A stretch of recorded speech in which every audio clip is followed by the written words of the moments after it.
남이 너희에게 해주기를 바라는 그대로 너희도 남에게 해주어라. 루카복음 6장 27절 27 그러나 내 말을 듣고 있는 너희에게 내가 말한다. 너희는 원수를 사랑하여라.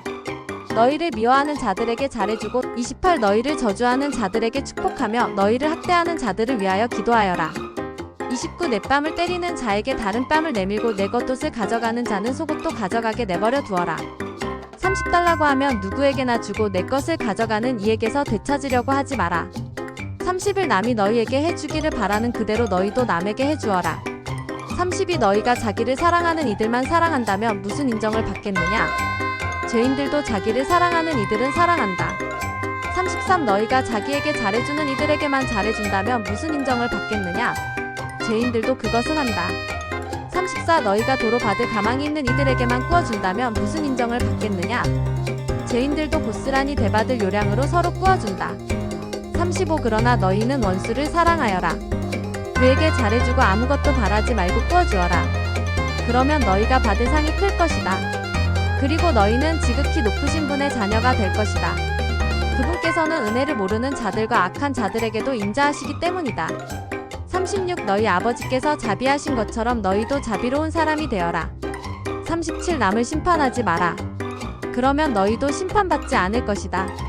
남을 단죄하지 마라. 그러면 너희도 단죄받지 않을 것이다. 용서하여라. 그러면 너희도 용서받을 것이다. 38 주어라. 그러면 너희도 받을 것이다. 누르고 흔들어서 넘치도록 후하게 되어 너희 품에 담아주실 것이다. 너희가 되지라는 바로 그대로 너희도 되받을 것이다. 말씀 묵상. 오늘 말씀은 예수님께서 선택하신 제자들에게 주신 말씀입니다. 이 말씀은 예수님의 제자로서 가져야 할 내면성에 관한 것입니다.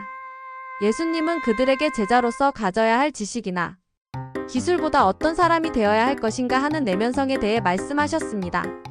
오늘날 사람들은 인생관과 가치관 확립, 인격도야와 같은 내면적인 것보다는 물질이나 타이틀, 기술과 같은 외적인 것을 중시하고 이것들을 얻기 위해 온 심혈을 기울입니다. 그 결과 인간 문화와 과학 문명은 놀랍게 발달하였지만 인간성과 도덕성과 영성은 고갈되어 내면성이 메마른 기형적인 사회를 낳게 되었습니다. 이로 인해 우리가 살고 있는 사회는 온갖 부정부패와 음란과 폭력이 난무하는 세상이 되어버렸습니다. 우리에게 있어서 정말 중요한 것은 내면성입니다. 오늘 말씀을 통해 예수님의 제자의 내면성을 배워서 이 시대를 감당할 수 있는 영적 지도자로 성장할 수 있기를 기도합니다. 원수를 사랑하라. 그러나 내 말을 듣고 있는 너희에게 내가 말한다. 너희는 원수를 사랑하여라. 너희를 미워하는 자들에게 잘해주고 너희를 저주하는 자들에게 축복하며 너희를 학대하는 자들을 위하여 기도하여라. 구약의 율법은 눈은 눈으로 이는 이로 갚으라는 것이었습니다. 이에 의하면 원수는 마땅히 미워하고 나를 저주하고 모욕하면 나도 같이 저주하고 모욕을 해야 합니다. 그러나 그렇게 할 때 악은 악인들에게서 난다는 속담과 같이 나도 꼭 같은 사람이 되어버립니다. 주님께서 저와 임금님 사이를 판가름하시어 제가 임금님께 당하는 이 억울함을 풀어주셨으면 합니다. 그러나 제 손으로는 임금님을 해치지 않겠습니다. 악인들에게서 악이 나온다 는 옛사람들의 속담도 있으니 제 손으로는 임금님을 해치지 않겠습니다. 또 악의 문제가 해결되지 않고 세상은 끊임없이 복수와 원한과 저주로 점철되어 버립니다. 예수님의 제자들은 세상의 평화의 복음을 전하는 자들입니다. 그러므로 원수를 사랑하며 미워하는 자를 선대하며 저주하는 자를 축복하며 모욕하는 자를 위해 기도해야 합니다. 그러나 그렇게 해야 된다는 것을 머리로는 잘 알지만 실제로 부딪히면 축복은커녕 저주부터 나옵니다. 이는 인간 본성으로서는 실천하기에 불가능한 말씀입니다. 우리가 어떻게 원수조차 사랑할 수 있습니까? 이는 예수님의 십자가의 사랑을 덧입을 때만이 가능합니다. 예수님은 우리 죄를 위해 십자가에 못 박혀 돌아가시고 십자가에서 자기를 못 박는 자들의 죄를 용서해달라고 기도하셨습니다.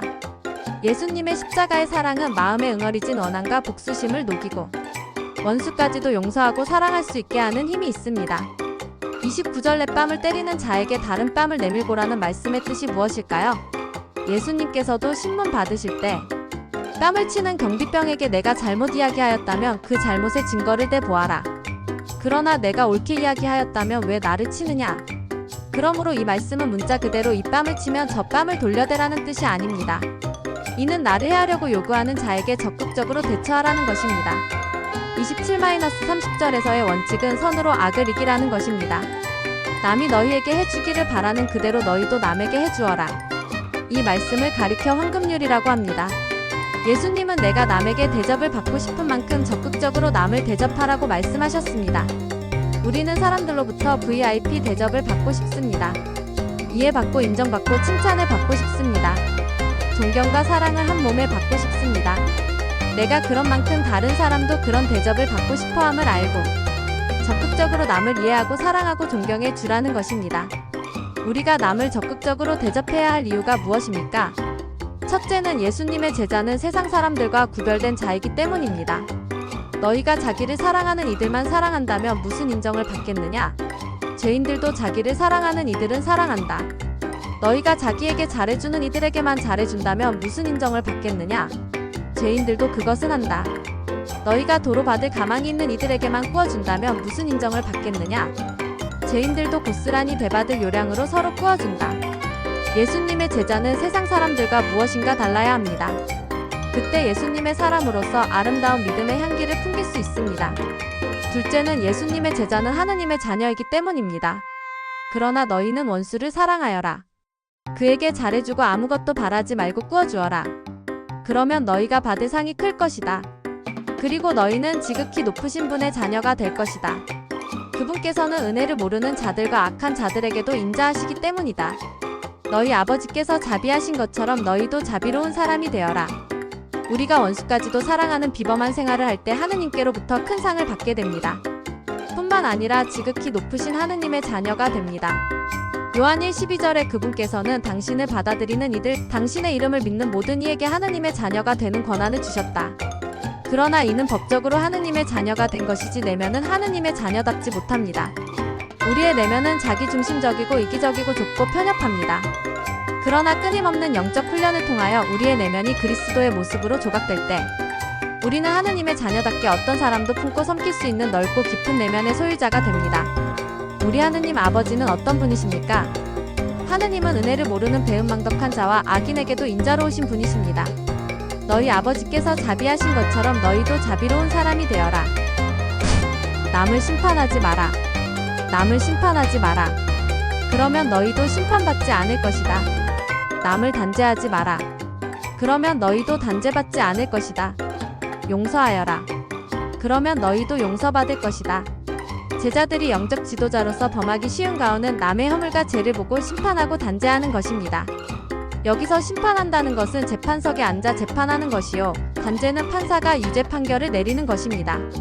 일반적으로 사람들은 남의 장점과 잘한 것을 이야기하기보다 남의 약점과 허물을 이야기하기를 좋아합니다. 어떤 사람은 남의 허물과 실수를 이야기하지 않고는 못배기는 좋지 못한 습성을 가지고 있습니다. 사람들이 왜 남을 심판하기를 좋아할까요?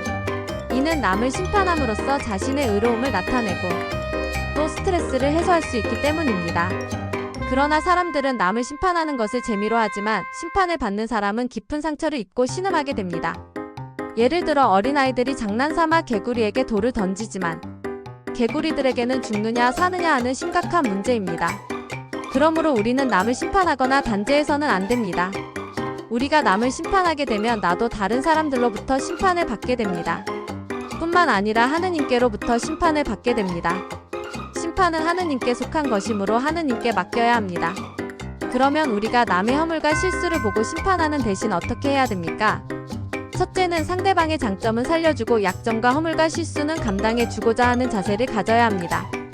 사도 바오로는 로마 15:1-2절에서 믿음이 강한 우리는 믿음이 나약한 이들의 약점을 그대로 받아주어야 하고 자기 좋을 대로 해서는 안 됩니다. 우리는 좋은 일이 생기도록 교회의 성장이 이루어지도록 저마다 이웃이 좋을 대로 해야 합니다. 라고 권면했습니다. 세상에서는 상대방의 장점은 무시하고 약점은 캐내어 어찌하든지 짓밟고자 합니다. 그러나 예수님의 제자는 형제의 장점은 살려주고 약점은 감당해 주어서 어찌하든지 살리고자 합니다. 둘째는 적극적으로 용서해 주어야 합니다. 우리가 남의 허물과 실수를 용서해 줄 때 우리도 다른 사람으로부터 용서를 받게 됩니다. 근본적으로 하느님께로부터 용서를 받게 됩니다. 주님의 기도문은 저희에게 잘못한 일을 저희도 용서하였듯이 저희 잘못을 용서하시고 마태육 10이라고 하셨습니다. 우리가 우리에게 죄 지은 자를 용서해 주어야 우리도 하느님께로부터 용서받을 수 있음을 가르쳐 주고 있습니다. 그러면 용서한다는 것은 어떻게 하는 것을 의미합니까? 사람들은 용서하는 것을 전혀 책망을 하지 않고 너그럽게 봐주는 것으로 생각합니다. 그러나 용서란 결코 잘못을 눈 감아주고 봐주는 것이 아닙니다. 만일 그렇게 하면 형제를 못쓰게 만드는 것입니다. 예를 들어 형제가 정욕의 죄를 범했는데 너그럽게 봐준다면 그 형제는 죄를 가볍게 여기고 회개치 않음으로 파멸하고 말 것입니다. 우리는 형제로 하여금 그것이 하느님의 진노를 쌓는 얼마나 무서운 죄인가를 깨닫고 하느님 앞에서 진실되게 회개함으로써 사죄의 은총을 더 쉽도록 도와야 합니다. 그리고 진실되게 회개할 때 용서해 주어야 하는 것입니다. 그러므로 용서란 결코 소극적인 단어가 아니라 적극적인 단어입니다. 오늘날 인간관계에서 생기는 대부분의 문제가 남의 허물과 죄를 용서하지 못하는 데서 생깁니다. 하느님께서 우리를 불쌍히 여기시고 용서하신 것 같이 우리도 형제를 불쌍히 여기고 용서해 주어야 하는 것입니다. 그때 마음에 하느님의 용서하시는 사랑이 임하여 참된 기쁨을 누릴 수 있게 됩니다. 주어라. 그러면 너희도 받을 것이다. 누르고 흔들어서 넘치도록 후하게 되어 너희 품에 담아주실 것이다. 너희가 되지라는 바로 그대로 너희도 되받을 것이다. 사람들은 주기는 싫어하지만 받기는 좋아합니다. 선물 받기를 좋아하고 인사 받기를 좋아합니다.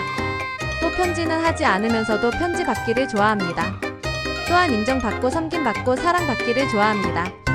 사람들이 왜 받기를 좋아하는 것입니까? 이는 받는 것이 복이 있다고 생각하기 때문입니다.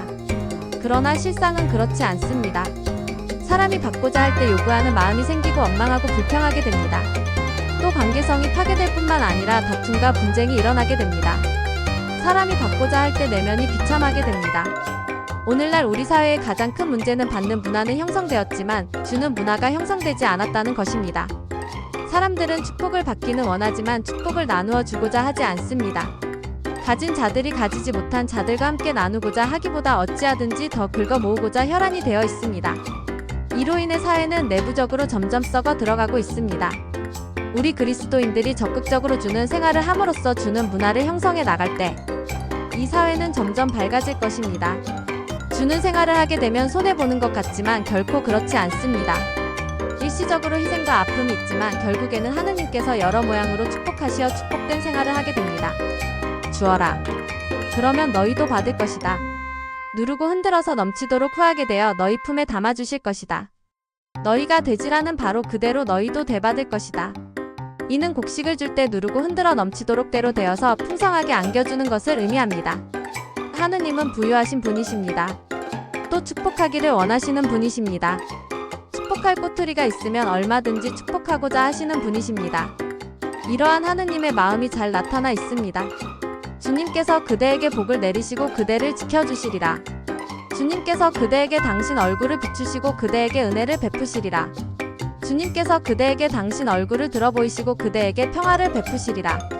하느님은 이렇게 축복 주시기를 원하시지만 문제는 우리의 내면성이 문제입니다. 축복을 받으려면 축복을 받을 만한 그릇이 형성되어야 합니다. 하느님께서 아무리 축복을 많이 주시려고 해도 내면이 간장, 종지만한 그릇을 가지고 있을 때 축복을 많이 받을 수 없는 것입니다. 우리는 적극적으로 주는 생활을 함으로써 믿음의 그릇을 크게 키워 나가야 합니다. 그때 하느님께서 넘치도록 우리를 축복하실 것입니다. 하느님께서는 여러분에게 모든 은총을 넘치게 주실 수 있습니다. 그리하여 여러분은 언제나 모든 면에서 모든 것을 넉넉히 가져온과 선행을 넘치도록 할 수 있게 됩니다. 나는 모든 면에서 여러분에게 본을 보였습니다. 그렇게 애써 일하며 약한 이들을 거두어주고 주는 것이 받는 것보다 더 행복하다. 고친이 이르신 주 예수님의 말씀을 명심하라는 것입니다. 후하게 나누어 주는데도 더 많이 받는 이가 있고 당연한 것마저 아끼는데도 궁핍해지는 이가 있다. 축복해주는 이는 자기도 흡족해지고 마실 물을 주는 이는 자신도 흠뻑 마시게 된다. 주는 생활과 받는 생활은 갈릴레아 호수와 사해에 비유할 수 있습니다. 갈릴레아 호수는 헤르몬산으로부터 물을 받아들여서 사해로 내보냅니다. 이곳의 물은 고이지 않고 흐르기 때문에 신선하여 늘 맑고 푸릅니다. 또 싱싱하고 맛있는 물고기가 많이 잡히기로 유명합니다. 그러나 사해는 물을 받기만 하고 내보내지 않으므로 생명이 전혀 살 수 없는 죽은 바다가 되고 말았습니다. 주는 생활을 할 때 갈릴레아 호수와 같이 생명력이 넘치지만 받는 생활만 하게 되면 사해 바다와 같이 마음이 부패하여 썩고 맙니다. 그런데 우리는 주는 생활을 하려면 여유가 있어야 되지 않는가 생각합니다. 주고 싶은데 줄 것이 없다고 말합니다. 생존 경쟁이 심한 사회에서 나와 내 가족도 먹고 살기 힘든데 남에게 줄 것이 어디 있느냐? 그런 배부른 소리 하지 말라고 합니다. 그리고 여유가 있으면 주는 생활을 하겠다고 말합니다. 그러나 이런 자는 여유가 생기면 욕심이 생겨 더 인색해지는 것을 보게 됩니다. 주는 생활은 결코 물질에 있지 않고 마음에 있습니다. 이는 물질 문제가 아니라 믿음의 문제요 가치관의 문제입니다. 우리가 믿음으로 주는 생활을 하고자 할 때 없는 가운데서도 얼마든지 줄 수 있습니다. 우리는 식사 초대를 해도 상다리가 부러질 만큼 해야 된다고 생각합니다. 그리고 빚을 내서 식사 대접을 합니다. 그리고 불평을 합니다. 이것은 옳지 않은 것입니다. 우리가 없으면 없는 대로 된장찌개나 라면이라도 정성스럽게 준비하여 대접한다면 큰 은혜가 될 것입니다. 선물도 큰 선물을 하려고 하다가 생각만 하고 하지 못합니다. 그러나 우리는 작은 선물, 즉 볼펜 한 자루나 초콜릿 하나라도 할 수 있습니다.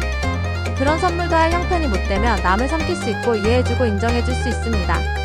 무엇보다 가장 귀한 하느님의 말씀을 줄 수 있고 기도해줄 수 있습니다. 우리가 마음만 먹으면 얼마든지 주는 생활을 할 수 있습니다. 주는 생활은 자연스럽게 되지 않습니다.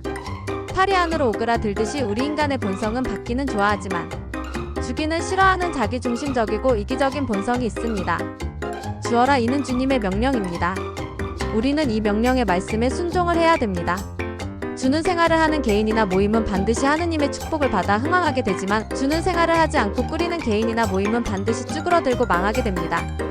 미국이 세계에 대한 주인의식을 가지고 각 곳에 선교사를 파송했을 때 살아있고 부강한 나라가 되었습니다. 그러나 미국이 주는 생활을 중단하고 자기를 지키고자 했을 때 내부가 점점 부패해지고 망해가고 있습니다.